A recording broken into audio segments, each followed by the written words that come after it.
we need to focus too much on the game. We all know United were good.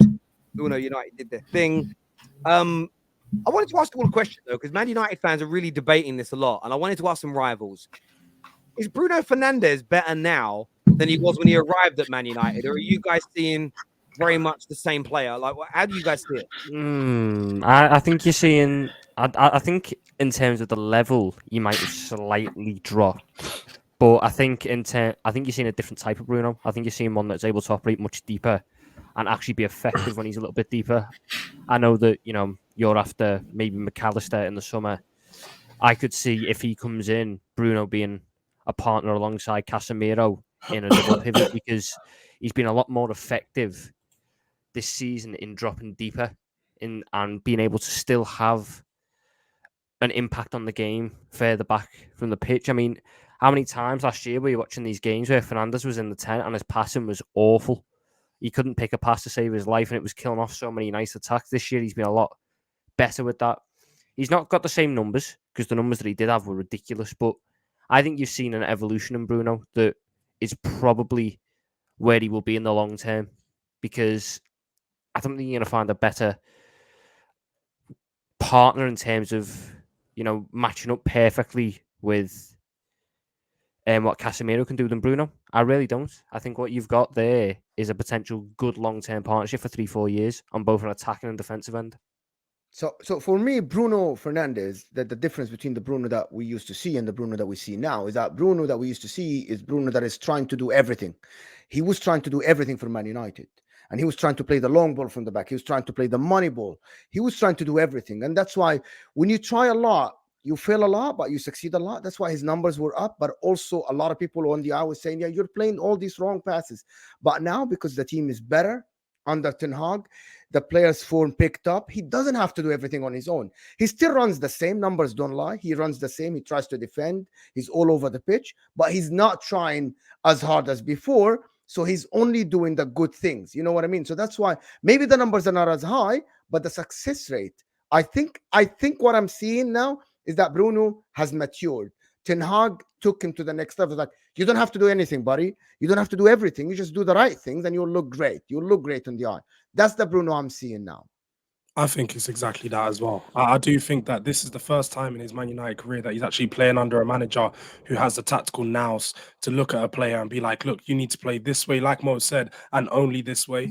And I feel like this is the first time that he's really starting to become part of the system rather than being just the one guy that's carrying them in certain games. So I think it's a better Bruno for the team as a whole, maybe not individually with regards to his personal development or his GA or whatever that you think, but I think as for the team and for what Man United need from him, it's definitely a better Bruno. He definitely has improved his all-round game, I'd say.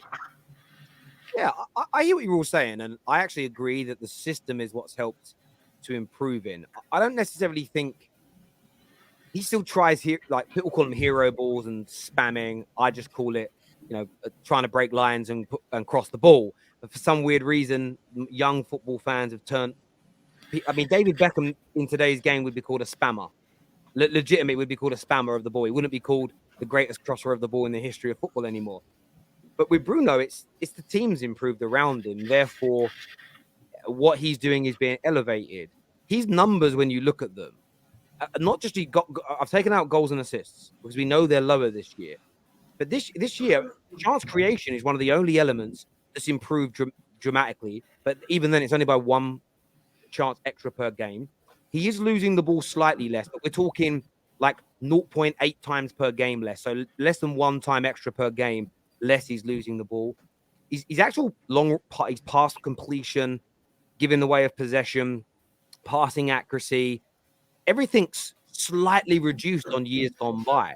But we're talking minuscule. They're actually, you look at his metrics, not much has changed at all. I think what's happened with him is there's just a better team around him now. There's a more, as you said, the system is there, and it's getting the very best out of Bruno Fernandes, which is what most Man United fans that like Bruno predicted would happen. The same as Marcus Rashford, as an example. You create a system, you put a team around him that works, and suddenly the team is of a much, much higher level. So for me, personally, I've seen a lot of people say this is the best Bruno we've had. He's having his best season. I don't necessarily think it's because he's matured or he isn't trying the passes, or he's being more disciplined. I just think with a proper DM next to him, he's had the best midfield. We saw yesterday him and Ericsson, the way they run the show moving forward. They've played 17 games together this year with won 15 and drawn 2. When they play together, it's the best Man United midfield we've had since Fergie retired. There's no shadow of a doubt, and it's only going to get better. But I just think it's a little bit disingenuous from some of his haters to be like, if we had always had this Bruno, I'd have always loved him.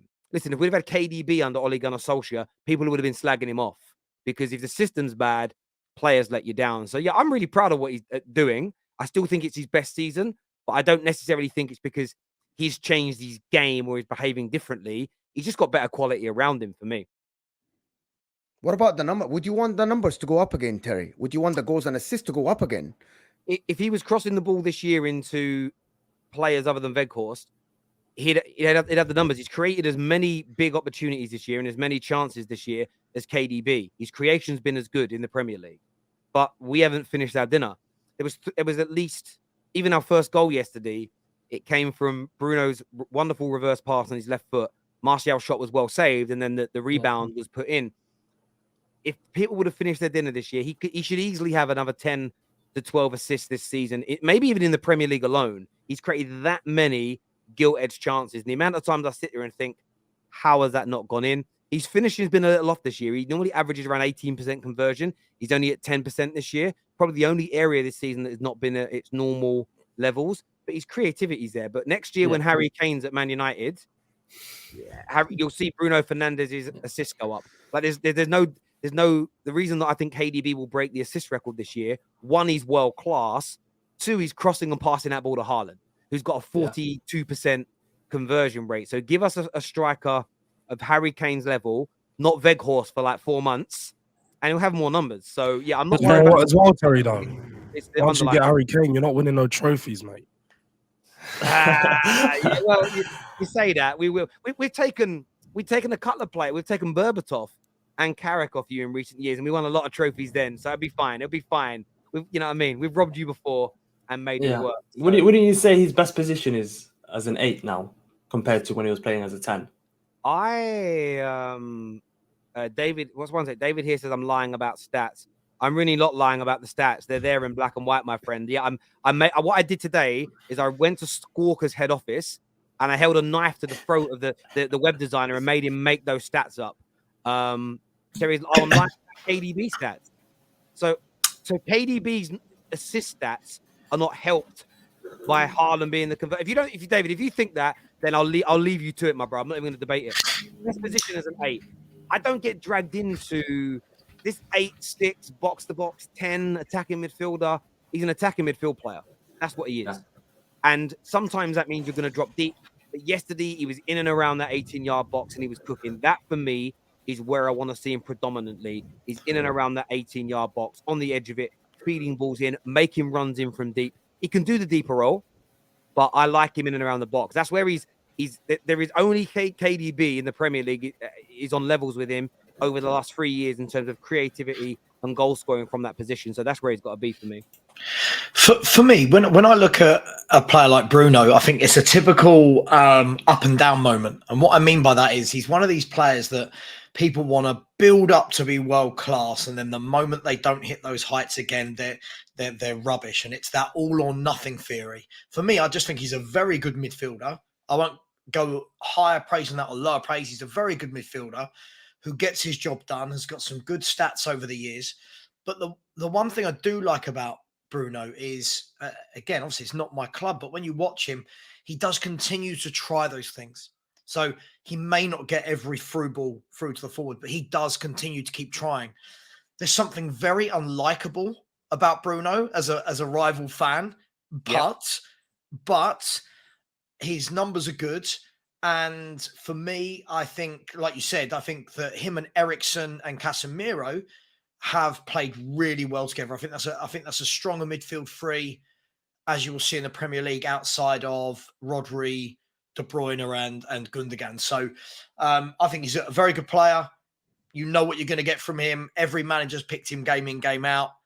I just don't think people should put him on too much of a pedestal and equally not put him too low. I just think he's just consistent for me. No, I get where you're coming from. A few people sound a lie about the KDB stats. So KDB is created on average this season 3.1 chances per game. Bruno 3. So when I said they're on about the same numbers, if you're gonna like hang me over a barrel on 0.1 per game, which means it's 10 games for an extra 1 chance, to say I'm wrong about that, come on now. And big chances created. It's 27 to KDB, 24 to Bruno Fernandes. So again, KDB slightly ahead, but it's not act like being a couple behind is like a huge differential. Like Bruno Fernandes is up there.